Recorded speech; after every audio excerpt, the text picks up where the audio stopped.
Hi, welcome to our channel where we share the most intriguing stories. When Thomas Baylor returned to his century-old family homestead, he didn't expect to find a shiny new sign welcoming him to a place he never joined, Pine Ridge, private HOA community. What began as a quiet weekend in the mountains ignited a battle for land, legacy, and the truth. I always knew the land had history in it, not just dates and dusty archives or fading ink on land deeds. Real history. My family had lived on this land since long before Arizona got its statehood tattoo. 112 acres of scrub pine, rock, rattlesnakes, and the old stone house my great-grandfather built with his own hands in 1912, using stones dragged up from the dry wash behind the ridge. That house had stood longer than most of the buildings in downtown Prescott, longer than any HOA. Most weekends, after a week of lecturing my college kids on the Pueblo Revolt or the Gadsden Purchase, I'd load up my truck with tools and supplies and make the drive up the mountain. The Baylor homestead was my sanctuary. Rough, wild, peaceful. No Wi-Fi, no neighbors. Just a man, his land, and the long echo of his bloodline in the wind. I'd just finished replacing the roof on the main house. New shakes, all hand-cut to match the originals, and was planning to spend the weekend working on the root cellar when I saw something that stopped me cold. Just past the bend in the dirt road that winds through the pinon trees and up to my gate, a brand new wooden sign stood proudly in the sun. Welcome to Pine Ridge, private HOA community. I killed the engine and stared at it like I was seeing a ghost in broad daylight. It was neatly painted, mounted into the earth with fresh concrete, and planted dead center in what I knew, without question, was my land. At first, I thought someone must have misread a map. Maybe the HOA from one of the housing developments a few miles down the mountain had gotten overly ambitious with signage. A simple mistake, I told myself. I even laughed a little, but the deeper I drove, the less funny it became. The road had been partially regraded, and someone had added reflective corner stakes, the kind county contractors use. There were new metal signposts with street names I didn't recognize. Pine Loop Drive, Larkspur Crossing. I passed a fresh cluster of black metal mailboxes standing on a new gravel turnout. My family name, Baylor, was stamped on one of the boxes, but the box had no lock, no key, no request from me to install one. At the final bend before my gate, a nylon flag was fluttering in the breeze. White background, pine tree logo. The letters PRE printed in forest green. It was staked right into a berm I'd cleared myself last summer with a pickaxe and a bottle of Gatorade. I sat in the truck, engine idling, just breathing through the anger. Then my phone rang. The caller ID read, "Private number." Against my better judgment, I answered. "Mr. Baylor?" A woman's voice. Clipped, polished, like a real estate agent who'd just rehearsed her pitch in the mirror. "Yes," I said cautiously. "This is Karen Langford, president of Pine Ridge Estates Homeowners Association. I believe you're currently visiting a property that may now fall under our jurisdiction. I wanted to reach out to introduce myself and clarify a few details." I frowned. "Ma'am, I think there's been a serious mistake. This property's been in my family for over 100 years. It's private land. Always has been." She chuckled, actually chuckled, like I was a toddler confusing a broom closet for Narnia. "Well, we've been reviewing some historical cadastral maps from 1948, she said. "Turns out your parcel boundaries weren't formally recorded with the county. We've marked the area as provisional community space under our new charter. No worries. This happens more often than you think with legacy tracts." No, it doesn't," I snapped, keeping my voice even. "I have a recorded deed, paid property taxes, original land patent, and a house older than your bylaws. This land is not part of any HOA. Karen was unfazed. "Actually, that's exactly the sort of confusion we're hoping to resolve. We're committed to stewardship, not conflict. Once you review our community guidelines, I'm confident we can find a cooperative arrangement." I wanted to drive my truck straight through their precious sign. Instead, I hung up. I spent the next hour walking the perimeter of my property. They hadn't built anything. Yet. No houses, no fences, no cement pads. But they had certainly moved in symbolically. New trail markers. Some cheap benches facing a dry ravine, like anyone was going to sit and contemplate the absence of water. It was subtle, but it was a stake in the ground, and it wasn't theirs to claim. By nightfall, I had removed their flag and tossed it into the fire pit. The welcome sign I left standing. Not out of courtesy, but because I wanted it to be the first thing they saw when they came back. I had a bad feeling this was just the start of something much worse. The following Friday, I drove back up to the homestead with a box of masonry tools, expecting to patch up the east wall of the barn that had lost a few stones during the last freeze. But I didn't get farther than the bottom of the access road. A steel gate had been installed across it, bright silver, brand new, anchored with concrete posts and a keypad lock bolted to the center post. Above it, another sign, Private Road, Access Restricted, Pine Ridge HOA Enforcement. There was no mistaking it now. I stepped out of the truck and walked up to the keypad. No explanation, no contact info, no emergency access. Just a blank display and a steel box that blinked a red light at me like a taunt. My name wasn't listed, no code, nothing. I called the county utility office to report possible vandalism or obstruction. While I waited on hold, I walked the edge of the road and spotted tire tracks. Heavy equipment, maybe a truck with a trailer. Someone had brought this up here intentionally, and not for a picnic. When I finally reached a human voice, I explained who I was and asked why a private entity had been allowed to block a county road. After a pause, the operator said, "Sir, according to our recent update, that road has been listed as part of the Pine Ridge Estate's managed easement." "What the hell is that supposed to mean?" I asked, gripping the phone tighter. "Well, it looks like a subdivision association petitioned to have access management over that road while its legal ownership is in dispute. The paperwork shows temporary stewardship, pending outcome of a land use determination. They submitted a petition for my driveway?" I growled. "Is the address you're referring to the Baylor Homestead?" "That's the one." She went quiet for a second. "Oh, I think I've seen your file."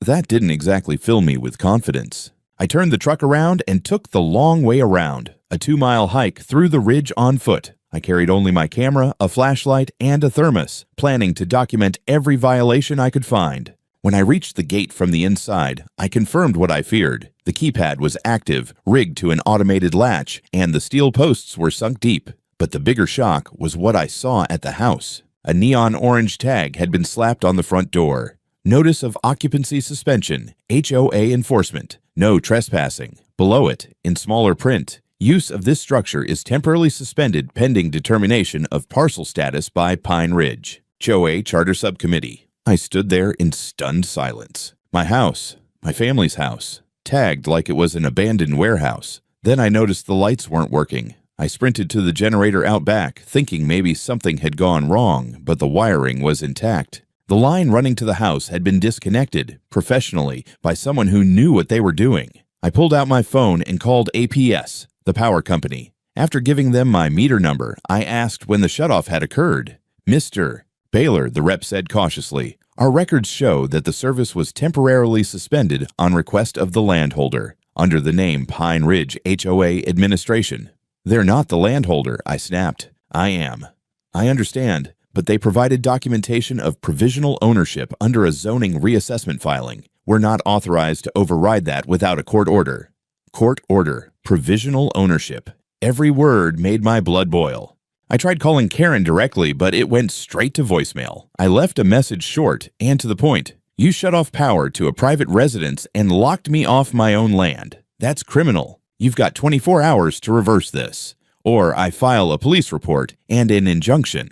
I slept that night in the truck because entering my own house now felt like it might get me arrested. I locked the doors and watched the stars through the windshield, rehearsing the conversation I'd be having with the sheriff the next morning. This was no longer symbolic. They'd made it physical, literal. They had claimed control over my home, cut my access, and left my family legacy with a damn eviction sticker on the door. I wasn't going to let this stand. By 8 the next morning, I was in the county records office in Prescott, slumped over a microfilm scanner like it was 1974. My coffee was still hot, but my patience was already ice cold. I had one mission: prove beyond any doubt that this land, every square inch of it, was mine. Not HOA's, not provisionally managed, not in dispute, mine. And that meant digging into the old stuff. The pre-digital, pre-HOA, pre-bureaucratic ego files that actually told the truth. The woman working the archive desk, Roberta, looked like she'd rather be anywhere else that morning, but when I mentioned the Homestead and the Baylor name, she blinked twice and said, "Oh, you're that case." That didn't sit right. She helped me dig out a thick, yellowing folder labeled Parcel 019-0441B, Original Homestead Patent, Yavapai County Archive, 1911. Inside were copies of the original land patent granted to my great-grandfather under the Homestead Act, signed by the Secretary of the Interior, verified by a now-defunct land office, handwritten acreage, ink stamps, and, best of all, a drawn map showing the boundary markers matched exactly to modern GPS coordinates. Every 50 years, a baler had paid the taxes on time, registered changes to the parcel, the barn in 39, the well in 68, the generator line in 95. It was pristine, continuous, uncontested ownership for over a century. I scanned everything and backed it up in 3 places: flash drive, cloud, and printouts. Then I pulled up the last 10 years of property tax assessments and highlighted everyone addressed to Thomas L. Baylor. My name, my address, my payments. I wasn't just going to argue. I was going to crush them with historical fact. Before I left, Roberta leaned in. "You're not the first person they've tried this on," she said quietly. "HOA tactics around here have gotten real aggressive ever since that new charter passed last year." I didn't respond. I didn't have to.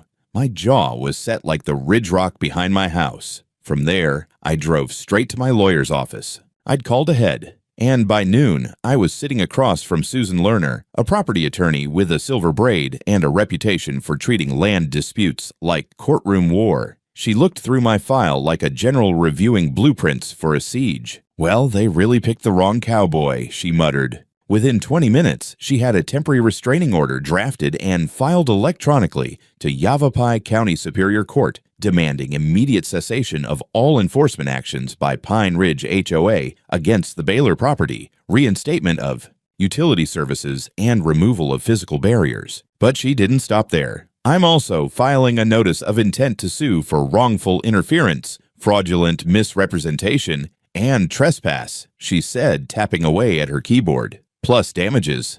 I liked her already. By that afternoon, she'd arranged for a process server to hand-deliver the TRO to the HOA's listed address, which, it turned out, was a portable trailer parked at the edge of the new development down the hill from my land. Classy. Then, just as I was heading home, Susan got a call. She put it on speaker. "Mr. Baylor?" came Karen's voice, smug and sweet, like a real estate agent selling beachfront property in Kansas. "No," Susan said coolly. "This is his attorney. You're being served today. Any further contact must go through this office." Karen paused. "I think you're being very aggressive about a situation that could have been handled with civility. You posted enforcement notices on a private residence, cut off essential services, and erected a barrier across legal access," Susan replied. "The time for civility was 3 actions ago." Karen scoffed. "We'll let the courts decide." "Excellent," Susan said. "We've already started." Karen hung up. I sat back in the chair, silent, angry, but calm. For the first time in days, I felt like I wasn't just reacting. I was fighting back, with everything that mattered: documents, law, truth. By sunset, the sheriff's department had verified the TRO and sent a deputy to inspect the gate and my house. They took photos, noted the power shutoff, and issued a warning to HOA enforcement not to set foot on the property again. It wasn't over, but they'd drawn blood. And now, I was coming for theirs.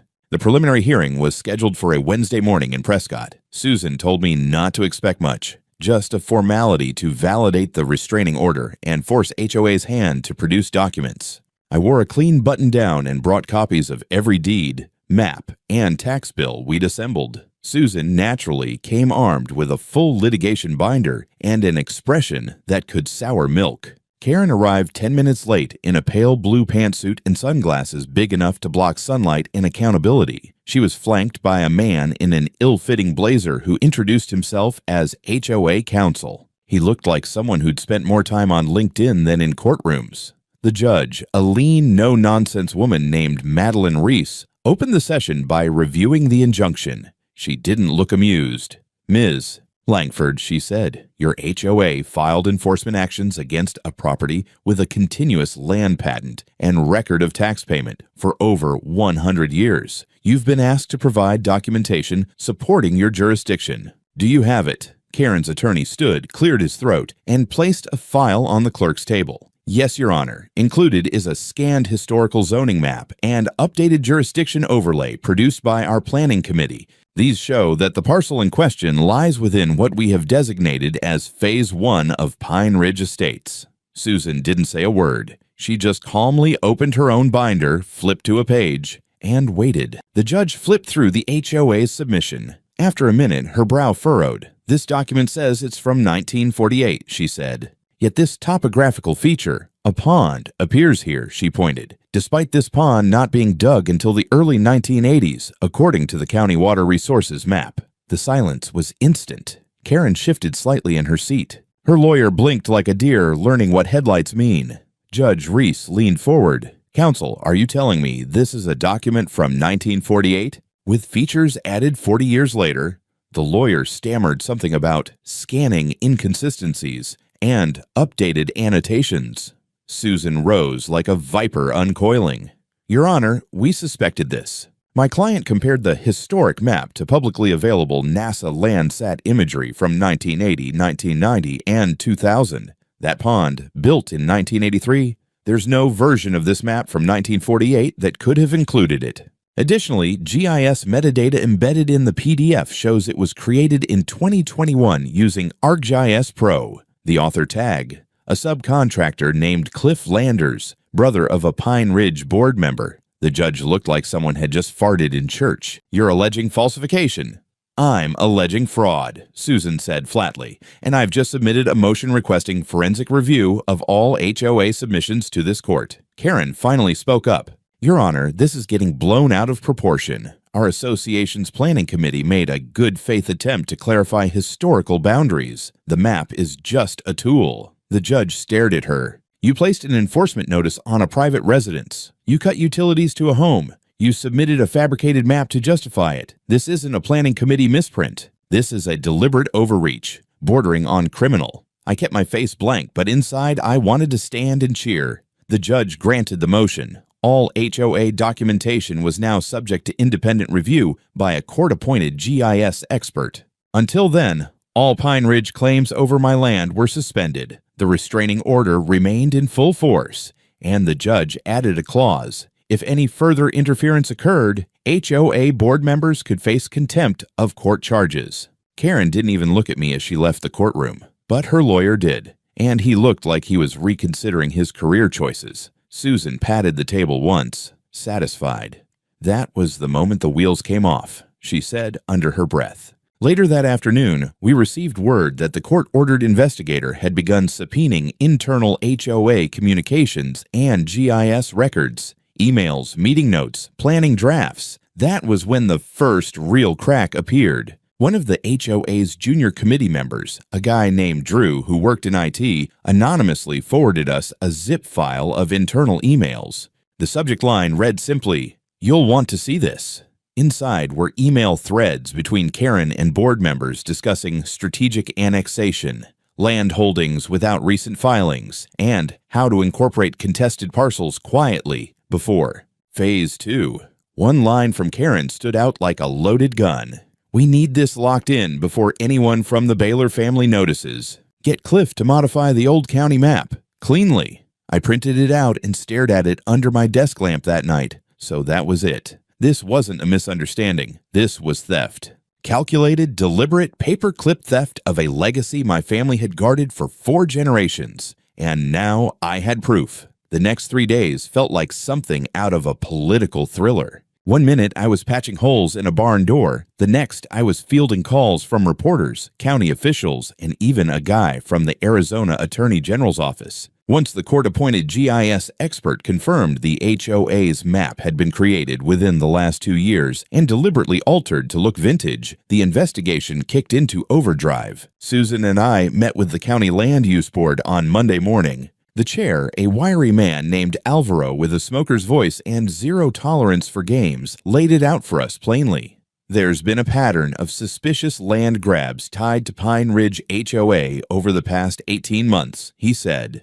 "You're just the first one with the guts and the paper trail to push back." He handed Susan a packet. Inside was a record of internal filings showing that Pine Ridge Estates had attempted to register 6 parcels as abandoned or in-transition properties under a rarely used clause of the county's subdivision development protocol, a loophole. designed for desert ghost towns and collapsed mines, not active tax-paying properties with 1912 stone houses and tomato gardens. Every one of the filings had been signed off by the same official, Frank Dinsmore, the Deputy Director of Land Dispute Resolution. Susan swore softly under her breath. We already knew that name. Dinsmore was the man who'd supposedly approved the HOA's temporary access oversight of my road. Now we had evidence that he'd done it more than once.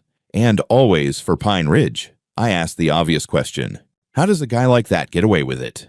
Alvaro just looked at me. Because most people don't fight. That afternoon, we got the rest of the puzzle. Drew, the same anonymous HOA insider who'd leaked us the emails, agreed to meet us. Not in an office or courtroom, but in a cafe in downtown Prescott. He looked young, maybe early 30s, sweat on his upper lip, clearly nervous. "I'm not proud of what I've been part of," he said.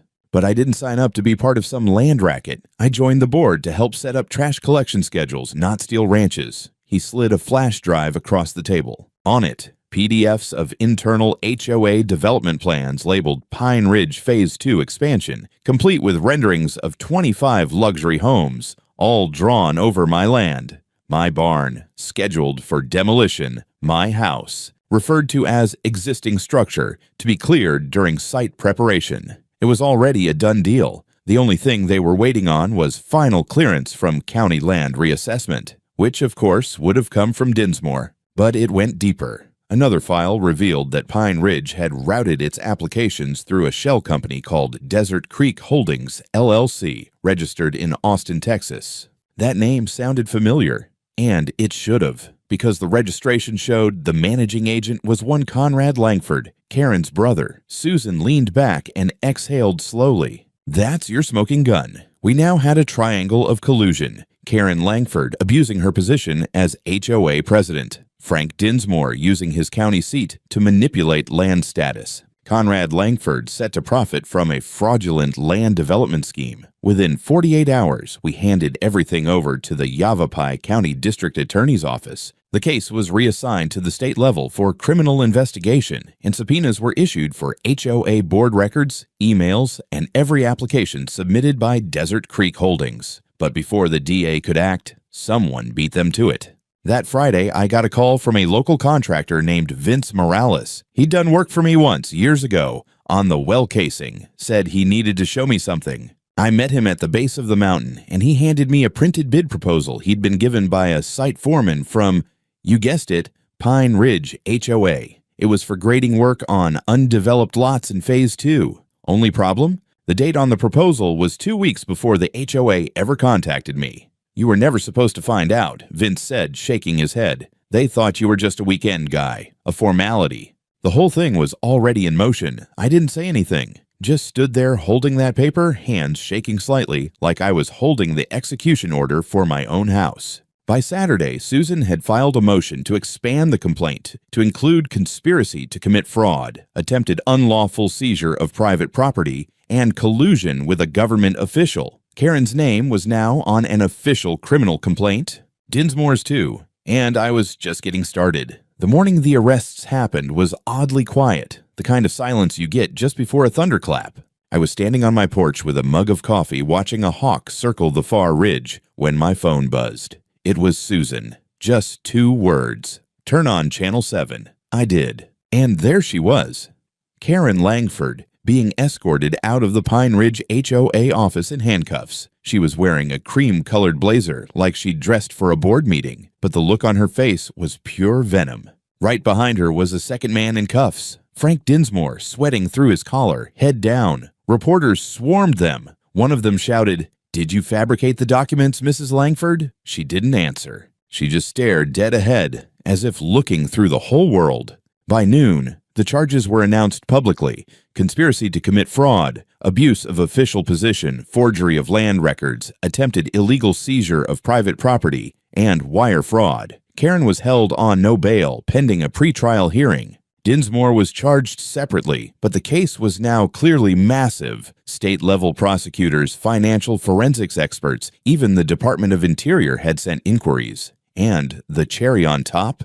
The state froze the assets of Desert Creek Holdings, LLC, including a $2.4 million escrow account connected to future Pine Ridge development. That afternoon, I finally returned to my property without being stopped, questioned, or blocked. The fake signs had been removed by court order, the gate torn down, power was restored. Even the no trespassing HOA enforcement stickers were gone, replaced with a taped notice from the sheriff's office. Property under legal protection, do not disturb. I walked through my grandfather's homestead in absolute silence, checking the locks, the fuse box, the roof I'd finished myself. Nothing had been touched. I sat down at the old oak kitchen table, the same one my great-grandfather had built by hand over 100 years ago, and I exhaled like I hadn't in months. But the story wasn't over. That week, a civil suit was filed on my behalf against Pine Ridge HOA. The damages?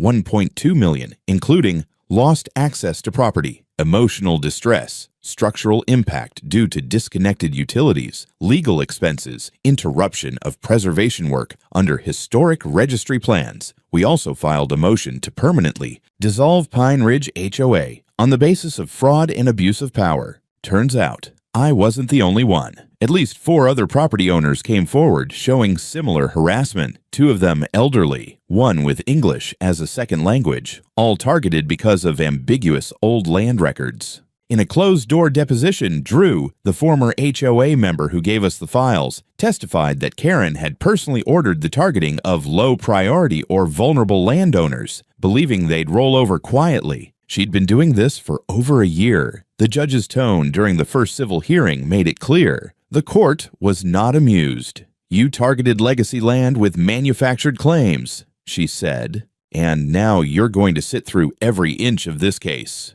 Karen sat in court with her jaw clenched, wearing the same pearl earrings I remembered from our first HOA welcome meeting months ago. She didn't speak, not a word.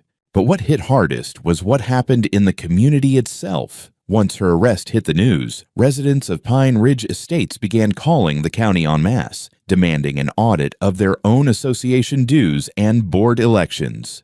Turns out Karen had been rerouting maintenance contracts through Conrad's side businesses, inflating costs by nearly 30% and pocketing the difference. They weren't just stealing land, they were fleecing their own neighbors. It was like a house of cards folding in on itself. In 1 week, the HOA vice president resigned. 2 board members submitted formal complaints. By Friday, the HOA's management contract had been terminated, and a court-appointed receiver was put in charge of Pine Ridge's affairs until the case concluded. That night, I stood by the front gate, my gate on my land, finally mine again in every sense, and watched as county workers installed a new, hand-carved wooden sign I'd commissioned. It read, "Baylor Homestead, established 1912. Private property, historical legacy site. Not part of any HOA." I slept better that night than I had in years. I thought things would slow down after the arrests. I was wrong.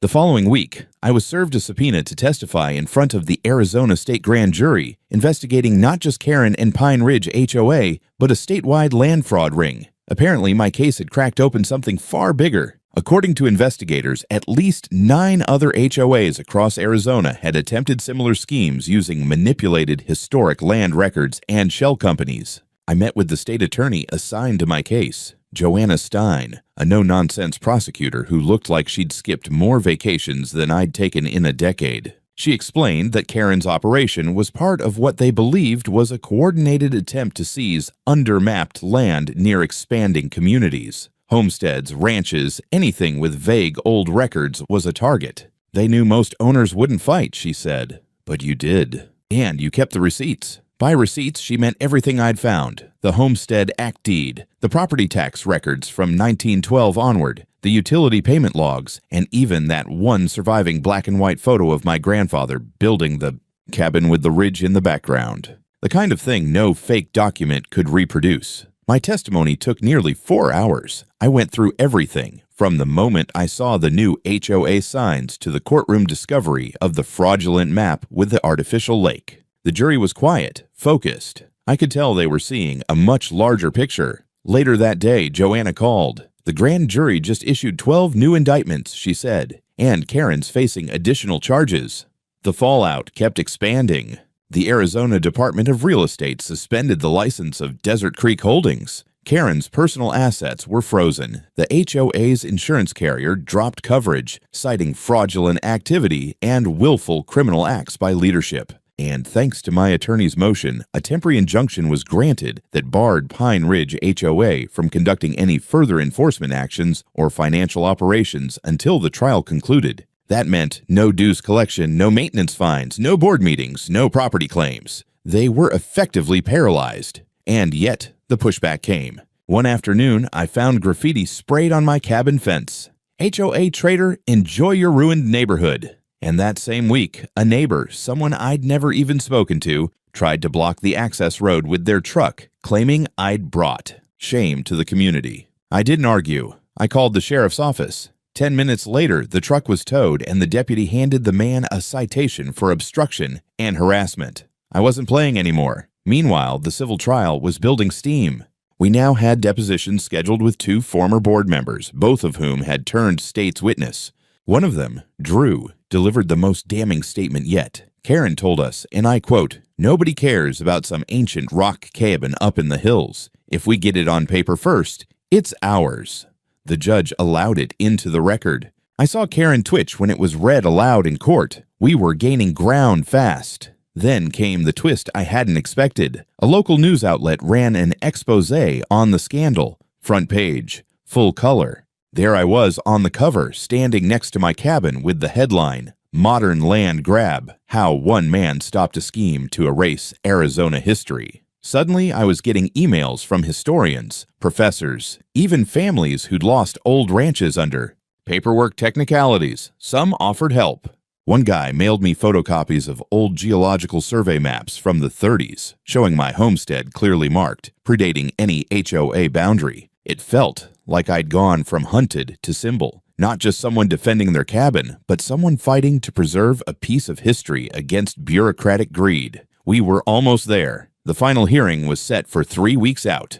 That day, the court would rule on final ownership of the land, HOA liability and compensation, Karen's full criminal sentencing, and now the whole damn state would be watching. The morning of the final hearing, I sat outside the Yavapai County Courthouse in my truck, watching the clouds roll over the mountains like slow smoke. My hands rested on the steering wheel, unmoving. The radio was off. For once, the silence didn't feel oppressive. It felt earned. Inside, the courtroom was packed, not just press, but law students, ranchers, retired judges, even a few professors from the university who'd followed the case. On the far side of the room sat the remnants of Pine Ridge HOA's board, tight-lipped, dressed too neatly, like a bunch of snakes in suits. Karen sat in the front row, flanked by 2 federal marshals. Her orange jumpsuit was mostly hidden under a blazer, as if anyone might forget why she was there. Judge Hendricks entered. The room rose, and then it began. First, the court clerk read the full list of criminal convictions against Karen Langford. Document fraud, conspiracy to commit real estate theft, forgery of public records, illegal use of municipal zoning systems, attempted racketeering. The sentence, 14 years in federal prison, no parole. Restitution to be determined.